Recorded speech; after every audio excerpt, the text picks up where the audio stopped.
तकरीबन 20 साल तो सिख कौम एक बहुत वड्डी अधोगति चो लंघ रही सी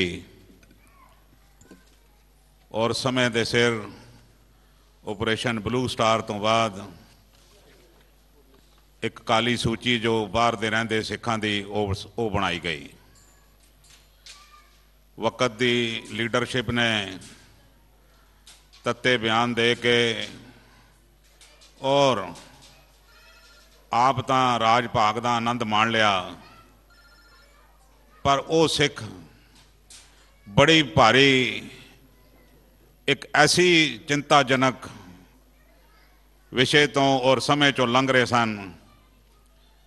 बई सरकार नाल गल करते सी तो सरकार कहती सी कोई पौने 200 की लिस्ट बनी हुई है, ब्लैक लिस्ट, पर वो लिस्ट जिहड़ी सी वो सामने नहीं सी आ रही।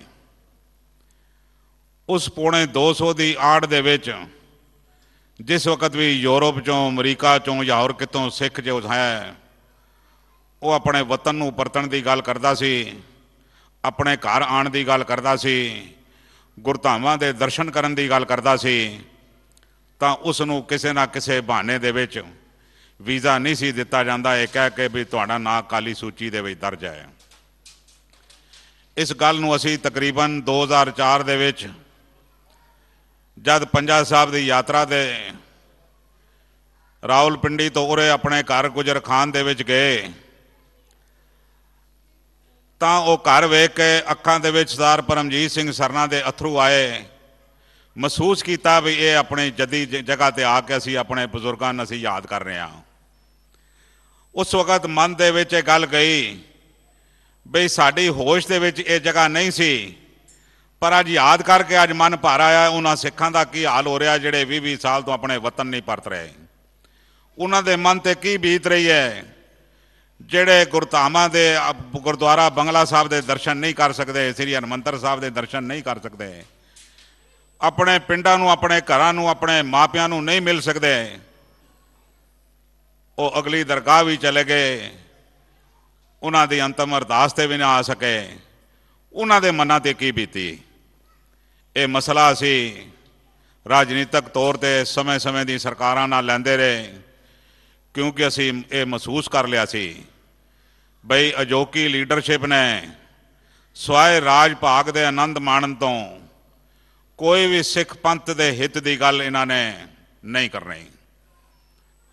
असी पंजाब सरकार नूं मुख्यमंत्री साहब प्रकाश सिंह बादल नूं चिट्ठी भी लिखी बई सानू समा दिता जाए, सानू दसिया जाए बई पंजाब सरकार वालों किहड़ी काली सूची जिहड़ी है बनाई गई है। क्योंकि जब असी सेंटर की सरकार नाल गल करते सी तां इत्थों सानू पता लगता सी बई कोई पंजाब की सरकार की भी सूची अलहदा बनी है। वो सूची ना तो सानू दिती जानी, ना ही सानू साडी चिट्ठियां लिखण दे बावजूद ना ही सानू कोई टाइम दिता गया भी इस मसले ते असी कोई गल करनी है। तो उस वक्त असी पिछे जे भी डॉक्टर मनमोहन सिंह होरां नूं मिले, यूपीए की चेयरपर्सन नूं मिले, अपनियां जिहड़ियां 3 मुख मंगां सन उस तो सब तो पहली मंग सी बई सिखां दी एक काली सूची जिहड़ी है खत्म होनी चाहिए है। तां उन्होंने हामी भी भरी, पर इस दे नाल ही असी अगस्त 2008 दे विच दिल्ली सिख गुरुद्वारा प्रबंधक कमेटी वालों हाई कोर्ट दे विच एक रिट पटीशन दाखिल की गई। सिख पंथ के उगे कानूनदान सरदार KTS तुलसी राय वो रिट पटीशन दाखिल की गई। सरकार को पूछा गया बई सानू दसिया जाए वो काली सूची की लिस्ट कितनी लंबी है, कितनी पुरानी है, किहड़े किहड़े बंदे उस काली सूची च हन, ताकि वो लिस्ट सामने आएगी तो आम सिख नूं तंग ना किया जाए। तो उन्होंने इस कोर्ट ने यह कह के सानू कहा भी तुसी ये रिट पटीशन तो दाखिल करोगे, जिहड़े असल अफेक्टेड बंदे हैं उन्होंने तुसी सामने लियाओ।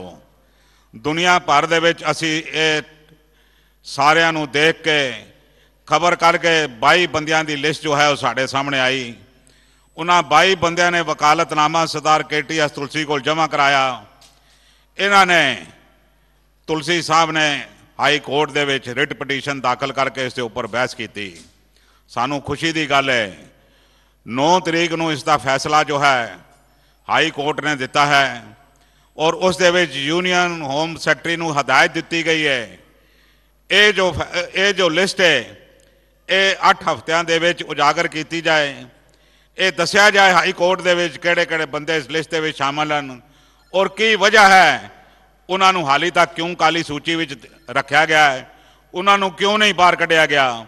ਇਹ ਫੈਸਲਾ ਆਉਣ 'ਤੇ ਅੱਜ ਉਹ ਜਿਹੜੀ ਵੱਡੀ ਇੱਕ ਸਮੱਸਿਆ ਸੀ ਜਿਸ ਕਰਕੇ ਸਿੱਖ ਆਪਣੇ ਵਤਨ ਨੂੰ ਨਹੀਂ ਸੀ ਆ ਸਕਦਾ, ਇਹ 2 ਮਹੀਨਿਆਂ ਦੇ ਵਿੱਚ ਸਰਕਾਰ ਨੂੰ ਹਦਾਇਤ ਦਿੱਤੀ ਹੈ ਵੀ ਇਸ ਨੂੰ ਖਤਮ ਕਰਕੇ ਸਾਰਾ ਬਿਊਰਾ ਜੋ ਹੈ ਹਾਈ ਕੋਰਟ ਦੇ ਵਿੱਚ ਜਮ੍ਹਾਂ ਕੀਤਾ ਜਾਏ।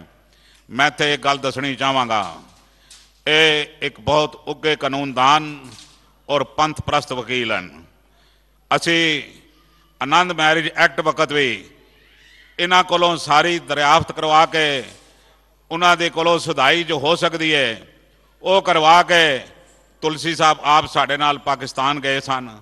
ਪਾਕਿਸਤਾਨ ਜਾ ਕੇ ਉੱਥੋਂ ਦੇ ਕਾਨੂੰਨ ਮੰਤਰੀ ਨੂੰ ਮਿਲ ਕੇ ਆਨੰਦ ਮੈਰਿਜ ਐਕਟ ਦੀ ਹੋਂਦ ਜੋ ਹੈ ਉਹ ਪਾਕਿਸਤਾਨ ਦੇ ਵਿੱਚ ਇਹਨਾਂ ਨੇ ਨੀਂਹ ਪੱਥਰ ਰੱਖੀ ਔਰ ਇਸ ਦੇ ਵਿੱਚ ਸਿੱਖ ਇਤਿਹਾਸ ਇਸ ਗੱਲ ਨੂੰ ਹਮੇਸ਼ਾ ਯਾਦ ਰੱਖੇਗਾ। ਇਹ ਸਰਦਾਰ KTS ਤੁਲਸੀ ਹਨ ਜਿਨ੍ਹਾਂ ਨੇ ਪੰਜਾਬ ਔਰ ਹਰਿਆਣਾ ਹਾਈ ਕੋਰਟ ਦੇ ਵਿੱਚ ਜਿਸ ਵਕਤ ਇੱਕ ਸਿੱਖ ਦੀ ਪਰਿਭਾਸ਼ਾ ਦੇ ਉੱਪਰ ਮੁਕੱਦਮਾ ਦਾਇਰ ਕੀਤਾ ਗਿਆ। ਜੇ ਤੁਲਸੀ ਸਾਹਿਬ ਉਹ ਮੁਕੱਦਮਾ ਦਿੱਲੀ ਸਿੱਖ ਗੁਰਦੁਆਰਾ ਪ੍ਰਬੰਧਕ ਕਮੇਟੀ ਵੱਲੋਂ ਨਾ ਲੜਦੇ ਤਾਂ ਅੱਜ ਸਿੱਖ ਦੀ ਪਰਿਭਾਸ਼ਾ ਹੋਰ ਤੇ ਹੋਰ ਹੀ ਲਿਖੀ ਜਾਣੀ ਸੀ। ਜਿਹੜੀ ਪਰਿਭਾਸ਼ਾ ਸ਼੍ਰੋਮਣੀ ਕਮੇਟੀ ਨੇ ਦਰਜ ਕਰਾਈ ਸੀ ਉਸ ਪਰਿਭਾਸ਼ਾ ਦੇ ਵਿੱਚ ਇਹ ਕੋਈ ਜ਼ਰੂਰੀ ਨਹੀਂ ਸੀ ਵੀ ਸਿੱਖ ਦੇ ਮੂੰਹ ਦੇ ਉੱਪਰ ਕੇਸਦਾੜੀ ਹੋਣੇ ਚਾਹੀਦੇ ਹਨ ਜਾਂ ਨਹੀਂ ਹੋਣੇ ਚਾਹੀਦੇ ਹਨ। ਇਤਨਾ ਘੋਰ ਅਨਿਆਏ ਜੋ ਹੈ, ਇਹ ਜੋ ਸਾਜ਼ਿਸ਼ ਰਚੀ ਜਾਈ ਗਈ ਸੀ, ਇਸ ਦੇ ਉੱਪਰ ਖਾਲੀ ਪਰਦਾ ਹੀ ਫਾਸ਼ ਨਹੀਂ ਕੀਤਾ ਬਲਕਿ ਇਹਨਾਂ ਨੇ ਪੰਜਾਬ ਔਰ ਹਰਿਆਣਾ ਕੋਰਟ ਦੇ ਵਿੱਚ ਸਿੱਧ ਕੀਤਾ ਔਰ ਉਹਨਾਂ ਨੇ ਇਸ ਗੱਲ ਨੂੰ ਮੰਨਿਆ। ਇਸ ਦੇ ਵਿੱਚ ਸਾਡੇ ਕਈ ਉੱਘੇ ਕਥਾਕਾਰ ਵਿਆਖਿਆਕਾਰ ਗਿਆਨੀ ਹਰਿੰਦਰ ਸਿੰਘ ਵਰਗੀਆਂ ਸ਼ਖਸੀਅਤਾਂ ਉਹ ਵੀ ਪੰਜਾਬ ਹਾਈ ਕੋਰਟ ਦੇ ਵਿੱਚ ਉਹਨਾਂ ਨੇ 3-3 ਘੰਟੇ ਇਸ ਗੱਲ ਦੇ ਉੱਪਰ ਬਹਿਸ ਕੀਤੀ ਔਰ ਸਿੱਖ ਦੀ ਪਰਿਭਾਸ਼ਾ ਦੇ ਉੱਪਰ ਉਹਨਾਂ ਨੇ ਆਪਣਾ ਫੈਸਲਾ ਸੁਣਾਇਆ। ਸਿੱਖ ਕੇਵਲ ਤੇ ਕੇਵਲ ਸਿੱਖ ਦੀ ਪਰਿਭਾਸ਼ਾ ਉਹੀ ਹੈ ਜੋ ਦਸਮ ਪਾਤਸ਼ਾਹ ਨੇ ਬਿਆਨ ਕੀਤੀ ਹੈ ਔਰ ਸਿੱਖ ਅਸੀਂ ਉਸੇ ਨੂੰ ਕਹਿ ਸਕਦੇ ਹਾਂ ਜਿਹੜਾ ਕੇਸਾ ਧਾਰੀ ਹੋਵੇ, ਆਪਣੇ ਕੇਸਾਂ ਦੀ ਬੇਅਦਬੀ ਨਾ ਕਰਦਾ ਹੋਵੇ, ਅਸੀਂ ਸਿੱਖ ਕੇਵਲ ਉਸੇ ਨੂੰ ਕਹਿ ਸਕਦੇ ਹਾਂ। ਕਿਸੇ ਵੀ ਧਰਮ ਦੇ ਵਿੱਚ ਸਵਾਏ ਸਿੱਖ ਧਰਮ ਤੋਂ ਇਲਾਵਾ ਕਿਸੇ ਵੀ ਧਰਮ ਦੇ ਵਿੱਚ ਸਹਿਜਧਾਰੀ ਦਾ ਸ਼ਬਦ ਇਹ ਨਹੀਂ ਆਉਂਦਾ। ਕੋਈ ਹਿੰਦੂ ਵੀ ਸਹਿਜਧਾਰੀ ਨਹੀਂ, ਕੋਈ ਈਸਾਈ ਵੀ ਸਹਿਜਧਾਰੀ ਨਹੀਂ, ਕੋਈ ਮੁਸਲਮਾਨ ਵੀ ਸਹਿਜਧਾਰੀ ਨਹੀਂ। ਇਹ ਇਸ ਆੜ ਦੇ ਵਿੱਚ ਇੱਕ ਸਹਿਜਧਾਰੀ ਦਾ ਲਫ਼ਜ਼ ਕਹਿ ਕੇ ਉਸ ਦੇ ਵਿੱਚ ਸਹਿਜਧਾਰੀ ਵੀ ਉਹ ਵੇ ਜਿਹੜਾ ਕਿ ਪੂਰਨ ਕੇਸਾ ਧਾਰੀ ਹੈ, ਉਸਨੇ ਅੰਮ੍ਰਿਤ ਨਹੀਂ ਛਕਿਆ, ਉਹ ਸਹਿਜਧਾਰੀ ਅਸੀਂ ਕਹਿ ਸਕਦੇ ਹਾਂ। ਜਿਸ ਦੀ ਔਲਾਦ ਪੂਰਨ ਸਿੱਖ ਹੈ ਅਸੀਂ ਉਸ ਨੂੰ ਕਹਿ ਸਕਦੇ ਹਾਂ। ਇਹ ਮੈਂ ਸਮਝਦਾ ਸਿੱਖ ਪੰਥ ਦੇ ਉੱਪਰ ਜੋ ਇਹਨਾਂ ਦੀਆਂ ਕੀਤੀਆਂ, ਜੋ ਇਹਨਾਂ ਨੇ ਆਪਣੇ ਵਿਦਿਆ ਦੇ ਖੇਤਰ ਰਾਹੀਂ ਹਾਸਲ ਕੀਤੀ ਕਾਨੂੰਨ ਦੀ ਡਿਗਰੀ ਹੈ, ਮੈਂ ਉਹਨਾਂ ਮਾਤਾ ਪਿਤਾ ਨੂੰ ਵੀ ਅੱਜ ਪ੍ਰਣਾਮ ਕਰਦਾ ਜਿਨ੍ਹਾਂ ਨੇ ਤੁਲਸੀ ਸਾਹਿਬ ਵਰਗੀ ਸ਼ਖਸੀਅਤ ਨੂੰ ਜਨਮ ਦਿੱਤਾ। ਮੈਂ ਤੁਲਸੀ ਸਾਹਿਬ ਦਾ ਵੀ ਸੰਗਤ ਦੇ ਵਿੱਚ ਭਰਪੂਰ, ਕਿਉਂਕਿ ਗੁਰੂ ਘਰ ਦੀ ਇਹ ਮਰਿਆਦਾ ਵੀ ਹੈ, ਜਿਹੜੇ ਗੁਰੂ ਘਰ ਦੇ ਵਾਸਤੇ, ਗੁਰੂ ਪੰਥ ਵਾਸਤੇ, ਸਿੱਖ ਪੰਥ ਵਾਸਤੇ ਆਪਣੀਆਂ ਬੇਲਾਗ ਸੇਵਾਵਾਂ ਦੇਣ, ਉਹਨਾਂ ਦਾ ਗੁਰੂ ਘਰ ਦੇ ਵਿੱਚ ਅਭਿਨੰਦਨ ਵੀ ਕਰਨਾ ਚਾਹੀਦਾ ਹੈ। ਗੁਰੂ ਘਰ ਦਾ ਸਰੋਪਾ ਵੀ ਉਹਨਾਂ ਨੂੰ ਜ਼ਰੂਰ ਦੇਣਾ ਚਾਹੀਦਾ ਹੈ। ਸੰਗਤ ਦੇ ਨੂੰ ਪਤਾ ਲੱਗ ਸਕੇ ਬਈ ਧੰਨ ਇਹ ਜਿਹੀਆਂ ਸ਼ਖਸੀਅਤਾਂ ਜਿਹੜੇ ਆਪਣੇ ਕਾਰਜ ਵਿਹਾਰਾਂ ਵਿੱਚੋਂ ਇਹਨਾਂ ਕੰਮਾਂ ਦੇ ਵਿੱਚ ਆਪਣੀ ਪੂਰੀ ਤਰਜੀਹ ਦੇ ਰਹੇ ਹਨ ਔਰ ਆਪਣਾ ਕੀਮਤੀ ਵਕਤ ਜੋ ਹੈ ਇਸ ਕਾਰਜ ਵਿੱਚ ਵੀ ਲਾਉਂਦੇ ਹਨ ਜਿਸ ਦੇ ਵਿੱਚ ਪੰਥਕ ਭਲਾਈ ਹੋ ਸਕੇ। ਮੈਂ ਦਿੱਲੀ ਸਿੱਖ ਗੁਰਦੁਆਰਾ ਪ੍ਰਬੰਧਕ ਕਮੇਟੀ ਵੱਲੋਂ, ਸ਼੍ਰੋਮਣੀ ਅਕਾਲੀ ਦਲ ਦਿੱਲੀ ਵੱਲੋਂ, ਉਹਨਾਂ ਦੇ ਪ੍ਰਧਾਨ ਸਰਦਾਰ ਪਰਮਜੀਤ ਸਿੰਘ ਸਰਨਾ ਵੱਲੋਂ ਉਹਨਾਂ ਦੀ ਅਣਥਕ ਮਿਹਨਤ ਹੈ ਅੱਜ ਸਾਨੂੰ ਤਕਰੀਬਨ ਪੂਰੇ 4 ਤੋਂ 5 ਸਾਲ ਦਾ ਸਮਾਂ ਲੱਗ ਗਿਆ ਹੈ। ਅਸੀਂ ਇਸ ਸਮੇਂ ਦੇ ਵਿੱਚ ਹਰ ਘਰ ਦਾ ਦਰਵਾਜ਼ਾ ਖੜਕਾਇਆ ਹੈ। ਅਸੀਂ ਨਿਰਾਸ਼ ਨਹੀਂ ਹੋਏ ਕਿਉਂਕਿ ਇੱਥੇ ਪਿੱਛੇ ਜੇ ਕਈ ਗੱਲਾਂ ਕਹਿਣ ਲੱਗੇ ਇਹ ਤੇ ਜੀ ਪੁਰਾਣੀਆਂ ਹੀ ਮੰਗਾਂ ਲੈ ਕੇ ਚੱਲੀ ਆ ਰਹੇ ਨੇ। ਅਸੀਂ ਕਿਹਾ ਮੰਗ ਤਦ ਤੱਕ ਪੁਰਾਣੀ ਨਹੀਂ ਹੋ ਜਾਂਦੀ ਜਦ ਤੱਕ ਅਸੀਂ ਮੰਗ ਨੂੰ ਪੂਰਾ ਨਾ ਕਰਵਾ ਲਈਏ। ਅਸੀਂ ਅਧਕੜੇ ਵਿਚਕਾਰ ਮੰਗਾਂ ਕਦੀ ਨਹੀਂ ਛੱਡੀਆਂ। ਇਹ ਨਹੀਂ ਹੈਗਾ ਬਈ ਅਸੀਂ 2 ਲੱਖ ਸਿੱਖ ਗ੍ਰਿਫਤਾਰ ਕਰਵਾ ਲਿਆ, ਹਜ਼ਾਰਾਂ ਸਿੱਖ ਮਰਵਾ ਲਏ, ਅਰਬਾਂ ਰੁਪਇਆਂ ਦਾ ਨੁਕਸਾਨ ਕਰਾ ਲਿਆ। ਜਦ ਸਰਕਾਰਾਂ ਆਈਆਂ ਤੇ ਉਹਨਾਂ ਮੰਗਾਂ ਨੂੰ ਬਿਲਕੁਲ ਹੱਥ ਵੀ ਨਾ ਲਾਇਆ। सिर्फ राज करके सेंटर ते 6 साल अपने घरां वापस चले गए। पंजाब दे विच राज कर लिया, पर सिखां दी हकूकी मंगां, इन्हां दे पानी दीयां मंगां, चंडीगढ़ दे मसले, ये मसले उत्थे दे उत्थे धरे रह गए। पर सिख पंथ नूं जिन्हां मुश्किलां दे विचों निकलना पिया, जिन्हां नौजवानां ने कुर्बानी की, जो सिख पंथ ने इन्हां दी पूरी कीमत अदा की, ये अज एक इतिहास बन के रह गया है। मैं तुलसी साहब का बहुत बहुत धन्यवाद करदा। मैं दिल्ली सिख गुरुद्वारा प्रबंधक कमेटी के एक्टिंग प्रधान सरदार भजन सिंह जी वालिया, सकत्तर सरदार करतार सिंह जी, इत्थों के हल्के के मैंबर सरदार शमशेर सिंह जी संधू, सरदार कवलजीत सिंह जी सोढी, मैंबर सरदार भुपिंदर सिंह जी सब्बरवाल, इन्हों बेनती कराँगा, ये गुरु घर का पिंकी जी, सरदार अमरजीत सिंह जी पिंकी जो चांदनी चौक तो मैंबर हैं, वो भी हाज़र होए हैं। ये जो पहला सरोपा है जो ये सरदार भजन सिंह जी वालिया, ये सरदार KTS तुलसी जी को देन गए। इस तो उपरंत जो दिल्ली दी प्रमुख शख्सियत इत्थे हाज़र होई हैं, उन्होंने कोलों भी सरोपा जो है इन्हों जरूर दिता जाएगा।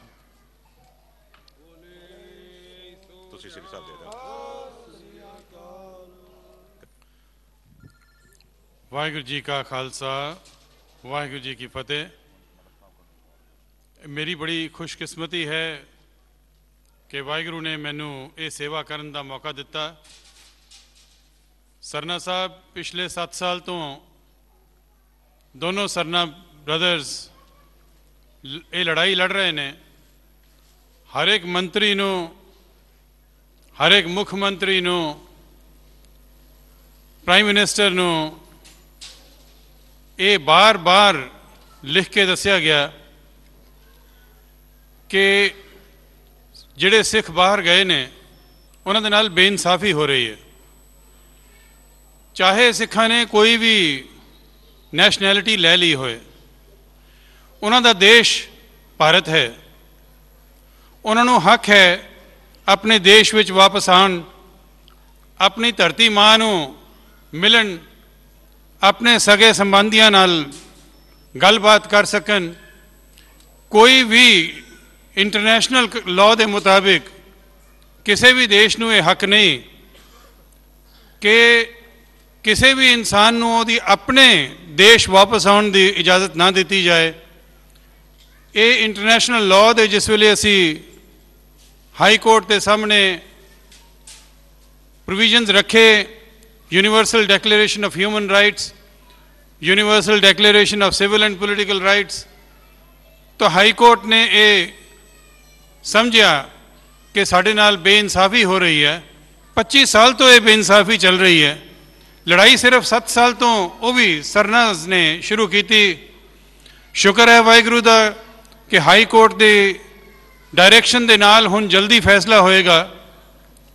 8 हफ्ते के अंदर भारत की सरकार नूं फैसला करना पएगा और जिहड़े साडे वीर और भैणां बाहर बैठे ने 25-25 साल तो उन्होंने अपने देश वापस मुड़ के आने का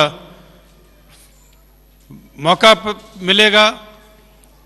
ये भी मेरी खुशकिस्मती है कि सिख की परिभाषा कि सिख अगर केस नहीं रखता तो गुरु गोबिंद सिंह जी का हुक्म होया वो मेरा सिख नहीं, वो मेरे सामने नहीं आ सकता। तो सारी जिन्नी भी हिस्टरी सी सिखिज़म की वो जिस वेले हाई कोर्ट के सामने रखी गई और असी उन्होंने ये भी कहा कि हाई कोर्ट का कोई हक नहीं है कि सानू दसे कि साडा धर्म की है। साडा धर्म जो गुरु गोबिंद सिंह जी बना गए ने वही पत्थर ते लीक है। तो इस करके हाई कोर्ट ने भी जो गुरु ग्रंथ साहब और जो गुरु गोबिंद सिंह जी ने लिख के गए सिक्खी दी परिभाषा उसनू मन्निया। ये साडे वास्ते बड़ी खुशी की गल है। मेरे वास्ते सारे तो ज़्यादा तसल्ली की गल यह है कि मैं अपने धर्म वास्ते किसी कुछ कम आया और हमेशा यही कोशिश रहेगी कि कुछ ना कुछ करके जाइए। वाहिगुरू जी का खालसा, वाहिगुरू जी की फतेह।